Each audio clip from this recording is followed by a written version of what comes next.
Nick Sirianni had some very interesting statements when speaking with the Eagles media today. You don't want to miss what he had to say about Jalen Hurts, the Eagles coaching staff, and a couple key positional battles.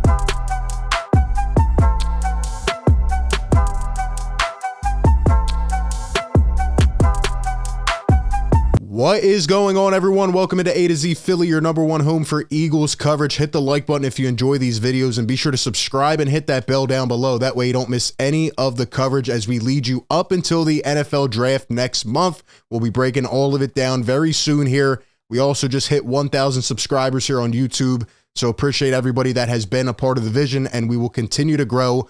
RB back, bringing you the latest once again from the link. And today there was some kind of coaches breakfast meeting.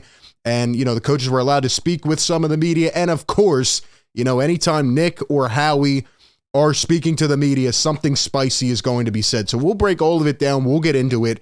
I do have a couple quick initial questions for Eagle Nation out there. Number one, where should the Eagles draft?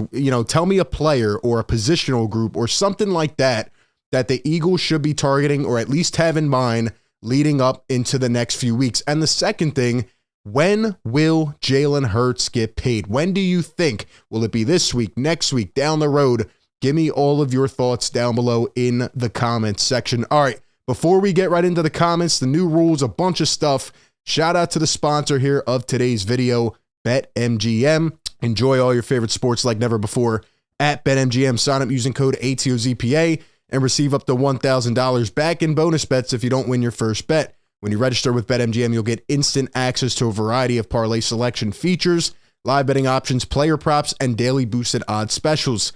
And with BetMGM at your fingertips, every play and every game matter more than ever. Find out why BetMGM is the king of sportsbooks. Sign up today with bonus code ATOZPA and get up to $1,000 back in bonus bets if you don't win your first bet. Visit BetMGM.com for terms and conditions. 21 years of age or older to wager. Pennsylvania only. New customer offer. Bonus bets expire 7 days from issuance. If you or someone you know has a gambling problem, call 1-800-GAMBLER. All right, let's get into it. A couple quick things here on the rule front because there's, a lot of owner meetings, a lot of things like that going on. And the first bit of news is that the rule that the Eagles had submitted, the jersey number change, was actually passed today. The Eagles rule proposal was to allow NFL players to wear the number 0, and it has been passed. Eagle Nation, who do you think is going to be the guy to wear number 0? Who's it going to be? Who would it look best on? Let me know down below in the description. Also, at the same time, another rule that was actually proposed by the Philadelphia Eagles, which is to create a 4th and 20 alternative instead of doing an onside kick where the team would essentially have one play to go 4th and 20. And if not, they obviously turn it, over on downs. But the Eagles actually came up and proposed that rule, and it was not voted down per Tom Pelissero, but further discussion is needed. So it is an ongoing thing. What do you think about that? I don't know. That's an interesting one for me. It would definitely be unusual, maybe something you get used to as a lot of rules are being changed in sports, but definitely interesting. But let's get into the business. So Nick Sirianni talking to the media. Here he is at the NFC Coaches Breakfast. Shout out to Josh Tolentino. He says that Nick Sirianni has spent the past couple of weeks getting on the same page with his new coordinator, specifically defensive coordinator Sean Desai. Apparently, Nick Sirianni had the whole squad over at his house for March Madness. Nick says he's still the best shooter. I mean, he does have some basketball background, but he says Desai's scheme has similarities to John Gannon's, but Sirianni noted that there will be differences. Yeah, well, there better be differences, Nick. There better be differences. Otherwise, you're going to get to the finish line and fall short again. I mean, it's still kind of mind-blowing to me that John Gannon got a head coaching job and left as quick as he did. It's like all a blur at this point, but I mean, best of luck to him. I don't know if he's going to survive as a head coach with the way, his philosophy stands. It's tough, man. The Eagles are right there, and now you got to, push your way back. I mean, it gives you hope, right? That you were right there at that finish line. Now you just got to get over the mountain. But anyway, the coaching staff. So, like I said, hopefully they can get acclimated. Obviously, Nick now has a lot of knowledge. He knows his guys better after another year. And, again, they went on the journey. So, bringing in a guy who has some of the roots around here, Sean Desai, a little bit more of an attitude, a little bit more of a personable, coachable coach, when it relates to connecting with players. Hopefully he's able to get through it.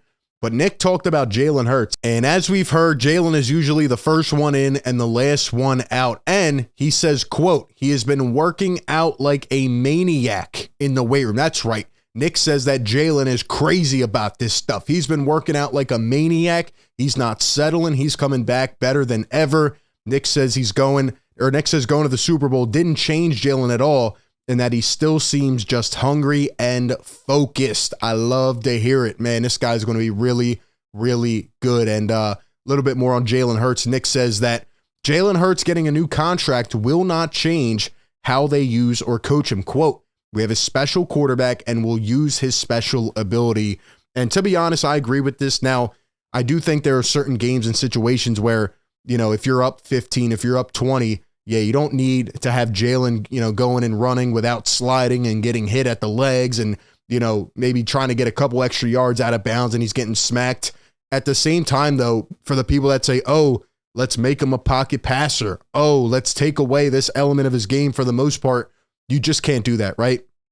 Obviously, a lot of the mobile quarterbacks, you're seeing the whole situation right now with Lamar Jackson, right? They have trouble staying healthy.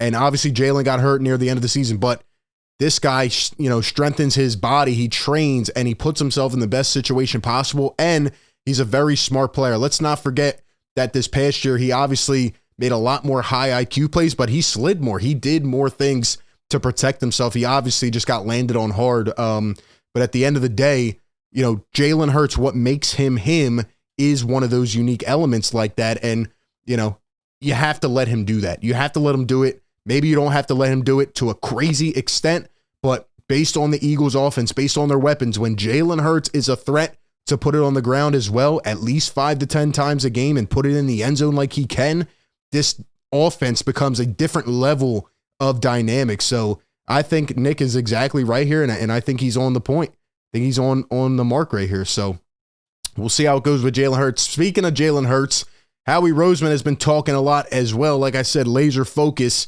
And he says, quote, it's no secret that sometime relatively soon, we want to extend our quarterback. We want to extend our quarterback. It's no secret. And I just saw this not too long ago. Adam Schefter putting out that Justin Herbert has begun negotiations. We know Burrow's involved. We know Lamar is going to get traded after he requested a trade. So there's like a little mini race going on here. Howie needs to act quick. He needs to figure out the figures. And he needs to kind of, pen this in very soon before one of these guys gets paid and then the bar is set even higher. I don't know what the contract's going to be at this point. It's going to be a lot, but the investment is worth it and do it while you can. That's my opinion on that. Obviously last time Howie Roseman acted quick and the whole Carson Wentz contract didn't work out, but Carson Wentz is not the same athlete, both physically or mentally, as Jalen Hurts. Jalen Hurts just went to a Super Bowl. He can lead that charge, and he's only going to get better. As Nick said, he is constantly in the weight room, just putting in that work, and, he is going to be the quarterback here for a very long time, hopefully, and Howie Roseman needs to act. He needs to secure that in while you can get the best deal as of right now, so we'll see how that goes. Nick Sirianni also talked about a couple of the positional battles. He talks about Reed Blankenship, says he has full confidence in Blankenship taking over the starting safety role next year. Obviously, Blankenship comes with limitations. He was an undrafted guy, but he came in and the way that he played, man, he was just, he was a hard hitter, right? He gave that energy, and now losing your safety, specifically CJ Gardner-Johnson, it's a risky thing. And Howie will obviously look for options. He signed Edmonds, and, he'll bring more competition in, but hey, if Blankenship wants it and he can step up and take that role, he had a couple really good games. I mean, why not? Why not give him that opportunity to earn it? So I love this. I love when coaches kind of, initiate those little battles and give these guys, hope, right? And say, like, if you go out and earn it, the best guy is going to be on the field. So I think it's a great philosophy. And we'll see how that goes. Also, Nick Sirianni talked about Trey Sermon. Remember Trey Sermon? Yeah, that guy from the practice squad. He says, quote, I can't tell you how many times at practice he made a cut or you saw him in his pads and he made a play on a screen or whatever it was. And you're like, man, this guy has chances to be really good. I wish we could get him touches. He also talked about Rashad Penny. He talked about, Boston Scott being back and obviously Gainwell. You could probably kiss goodbye the potential of a Zeke signing to Philly. I don't think it's going to happen. I mean, it would have been pretty funny, to be honest, but yeah, I don't think it's going to happen the way Nick has talked about the running back room. Obviously, Hurts can run the ball, and now, he's even talking about Trey Sermon. So I don't think Zeke is really a possibility anymore. We'll see how it goes. Also, Howie talked about Fletcher Cox and essentially just gave him a lot of credit. He says, I don't understand the perception on Fletch. He says, I think Fletch is a great player. He had 7 sacks. I don't know how many D tackles in the league had 7, but not many. He took less to come back. He was offered more. Took the hometown discount.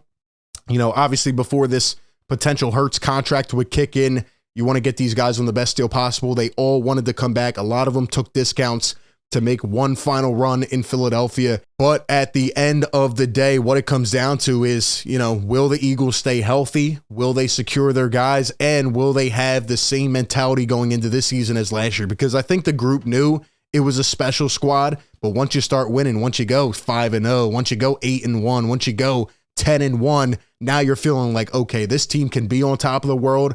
They never settled. They never let the egos get too big, right? Every guy was playing together. And I think that's a huge thing. And I think that kind of mentality is bred from the head coach. And I think every button has been pushed. So far, I cannot complain this offseason. We'll see how the draft goes. We'll see what other ancillary pieces Howie Roseman targets. But at the end of the day, I'm pretty happy so far with how things have gone. The CJ thing really could not have been controlled.